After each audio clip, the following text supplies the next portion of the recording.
Olá pessoal, começando a nossa aula de resolução de questões para a banca CPCom.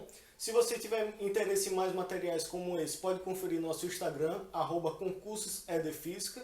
Sempre tem questões comentadas, avisos de editais e os nossos materiais que preparamos para concursos de educação física. Então vamos lá para a primeira questão. Uma questão sobre avaliação física, mais especificamente a flexibilidade. Flexibilidade é a capacidade física que pode estar relacionada à saúde, ao desempenho esportivo nas aulas de educação física no contexto escolar. Para a avaliação da flexibilidade, existem métodos diretos e indiretos. Um exemplo de método direto tem-se o goniômetro e o flexímetro. Assinale a alternativa correta que corresponde aos 3 grupos de testes para a avaliação da flexibilidade. A avaliação da flexibilidade pode ser dividida em 3 grupos. Primeiro, o grupo da avaliação angular, que no caso os resultados são expostos sem ângulos, então é o caso do goniômetro. Temos também as avaliações adimensionais, que os resultados são expostos em unidades não convencionais, então é o caso do flexitest, que a gente tem uma posição e compara com um gabarito, né? Então não tem uma unidade convencional. E por último, as avaliações lineares, que os resultados são expostos em escalas de distância, no caso centímetros ou polegadas, que é como exemplo o banco de Wells. Então nessa primeira questão temos os grupos angulares, adimensionais e lineares, alternativa C correta. Segunda questão. Durante a realização de um teste de esforço progressivo em adultos de baixo risco, há inúmeras ocorrências que devem suscitar interrupção do teste. Em qual dos itens está listado um exemplo de indicativo para a interrupção de um teste? Pronto, então nesse caso é muito importante a gente saber quais são as adaptações, as respostas agudas e crônicas ao exercício físico. Então, para a interrupção de um teste, tem que ocorrer alguma resposta, alguma reação do organismo que não seja a adequada ao exercício. Então, no caso, a elevação da pressão arterial e da frequência cardíaca após o aumento da carga é normal, só que o que não é normal e que é um indicativo para a interrupção de teste seria o exposto no item D, que é a queda da pressão arterial após o aumento da carga de estresse fisiológico. A queda da pressão arterial pode ocorrer no pós-exercício, né? Mas a partir do momento que eu tenho um aumento na carga do estresse fisiológico, ocorre uma elevação tanto da frequência cardíaca como da pressão arterial. Então, no caso, um indicativo para a interrupção do teste seria a alternativa D, a queda da pressão arterial após o aumento na carga de estresse fisiológico. Alternativa D correta da segunda questão. Terceira questão. Qual o fator abaixo que não afeta a avaliação do consumo máximo de oxigênio? Pronto, para a avaliação do VO2 máximo, né, o consumo máximo de oxigênio, existem diversas formas, tanto diretas como indiretas, mas o que a gente quer saber aqui é qual o fator que não afeta a avaliação do consumo. Pronto, gênero e sexo. Pessoas do sexo masculino tendem a ter VO2 maior do que pessoas do sexo feminino, assim como atletas tendem a ter o VO2 maior do que pessoas que não são treinadas. A massa corporal é inversamente proporcional ao consumo máximo de oxigênio, então quanto menor a massa, maior o consumo de oxigênio. E por último, a idade, pessoas mais novas tendem a ter o VO2 máximo maior do que pessoas com idade mais avançada.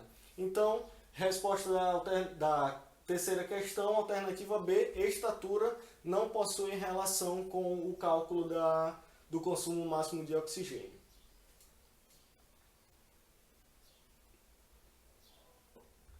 Quarta questão. Na metodologia do ensino da educação física e especificamente na didática, um dos fatores muito questionado é o processo de avaliação. Neste, a avaliação formativa é muito utilizada. Em que consiste este tipo de avaliação? Dentre os diversos tipos de avaliação, o mais comum em provas de concurso são as avaliações diagnóstica, formativa e somativa. Na avaliação diagnóstica, o professor faz uma verificação do conhecimento prévio do aluno para então poder planejar suas aulas, enquanto que na avaliação formativa, o professor é mais um mediador do conhecimento para que o aluno possa evoluir no seu próprio ritmo. E por último, a avaliação somativa é aquela avaliação tradicional que a gente conhece, em que o professor conceitua notas a partir de provas e trabalhos mais concretos, né? Então, dentre as características da avaliação formativa, temos dentre os itens o item B correto, que é oportunizar os alunos a consciência do seu desempenho para que possam melhorar a aprendizagem através dele. Então, quarta questão, item B, item correto.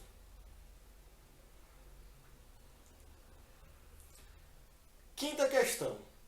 Para medir o nível de atividade física de um indivíduo ou de uma população, são utilizados métodos baseados na monitoração direta e no autorrelato. Assinale a alternativa que reúne somente exemplos de métodos baseados no autorrelato das atividades realizadas. Pronto, então como o nome já diz, o autorrelato as pessoas vão identificar quais são as atividades físicas que elas realizam para que a gente possa medir o nível dessa atividade física. Além do autorrelato, esses métodos diretos podem ser a calorimetria indireta, a utilização da água duplamente marcada, bem como a utilização de acelerômetros e pedômetros. Mas como a questão pede especificamente o autorrelato, temos no item B a aplicação de questionários e diários de atividade física, o item correto. O porquê não o item E, né, que traz a observação comportamental, diários de atividades físicas e questionários. Justamente pela observação comportamental, não faz parte do autorrelato, né? Não é a pessoa que está relatando quais atividades físicas ela pratica ou praticou na última semana, por exemplo. Então, item B, alternativa correta da quinta questão.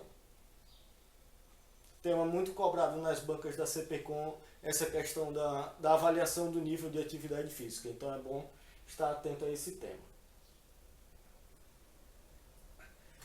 Sexta questão.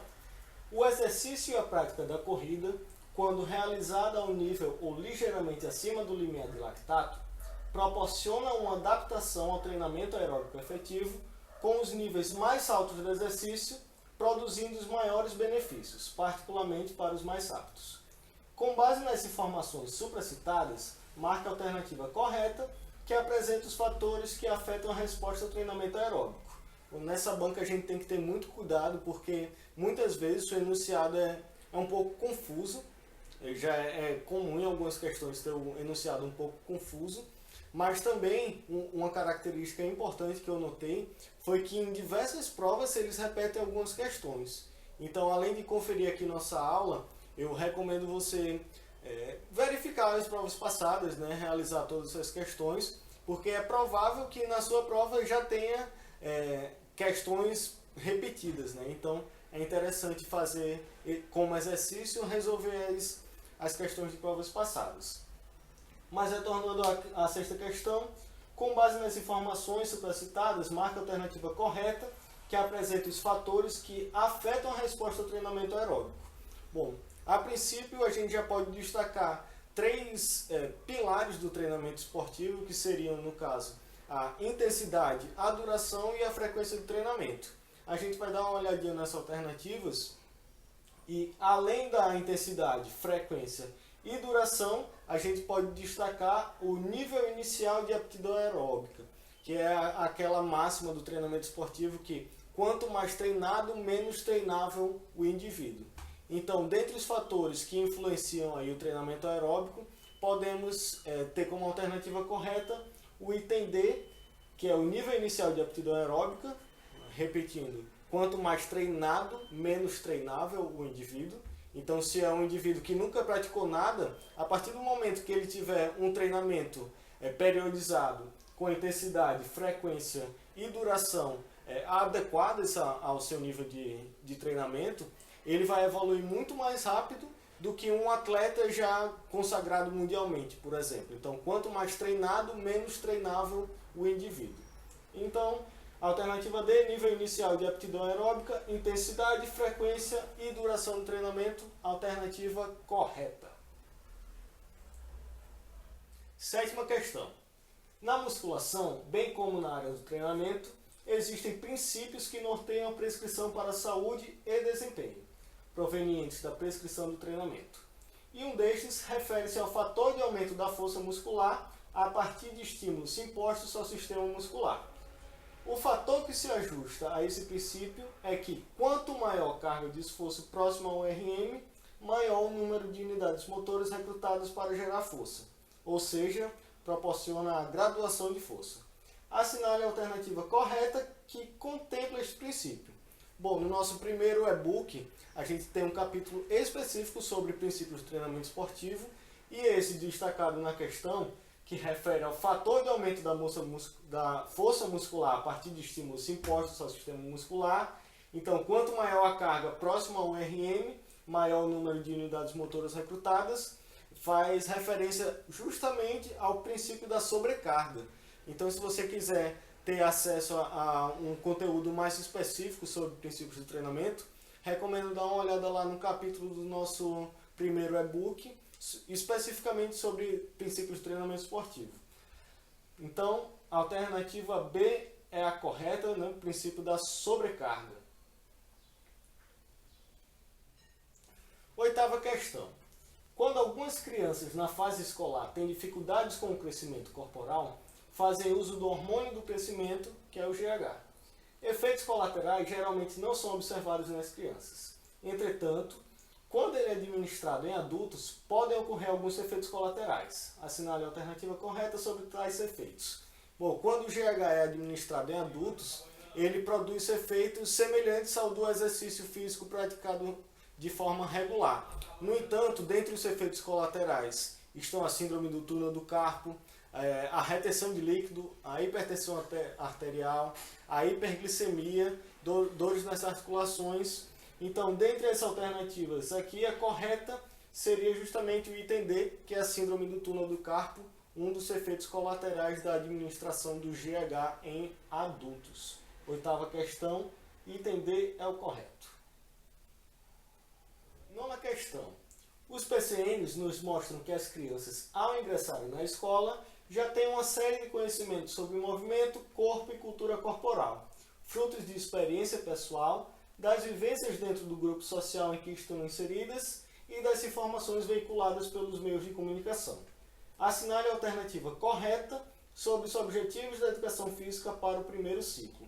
Bom, é muito importante a gente estar por dentro de cada ciclo do PCN, reconhecendo os objetivos e os principais conteúdos. No primeiro ciclo, como o primeiro momento, a forma de ingressar da criança na escola, a gente vai ter crianças de diversos níveis de conhecimento motor, né? Então, principalmente pelas experiências vividas por elas. Mas nessa questão específica, como a gente vai trabalhar os objetivos desse primeiro ciclo do PCN, a minha dica é que sempre quando se trata de objetivos, vamos ter verbos no infinitivo. Então, reconhecer, participar. Quando a gente dá uma olhada nas alternativas, vemos a participação em brincadeiras, participação e apreciação de brincadeiras, resolução de problemas, conhecer algumas de suas possibilidades, participação em atividades rítmicas. Bom, o item A, B, C e E, onde tem participação em brincadeiras, apreciação, resolução de problemas, participação em atividades rítmicas, todos esses são conteúdos, apesar de serem do primeiro ciclo, são conteúdos do primeiro ciclo. Então, como dica, identificar quando se trata de objetivos, o verbo no infinitivo. Então, a alternativa D correta, justamente por trazer um objetivo do primeiro ciclo do PCN, que é conhecer algumas de suas possibilidades e limitações, estabelecendo metas quantitativas e qualitativas. Então, fica a dica, sempre que a questão tratar sobre os objetivos de algum ciclo do PCN, é muito importante identificar o verbo no infinitivo, né? Então, se tiver um verbo no infinitivo, provavelmente essa alternativa fará referência ao objetivo do PCN. Nona questão, então, a alternativa D é a correta. Décima e última questão.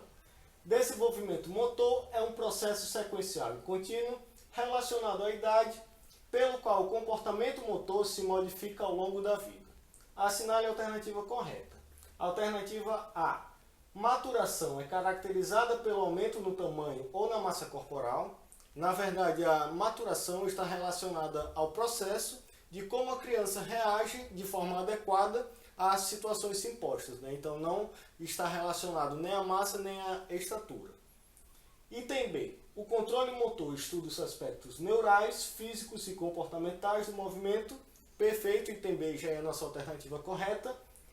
Item C. Os movimentos reflexos primitivos, posturais e locomotores estão presentes ao longo da vida. Na verdade, é apenas uma das fases do nosso desenvolvimento motor.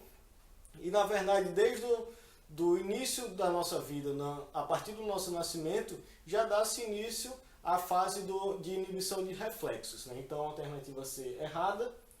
Item D. O período habilidoso tem seu ápice por volta dos 10 anos. Na verdade, o ápice do período habilidoso tem o início a partir dos 14 anos. Item E.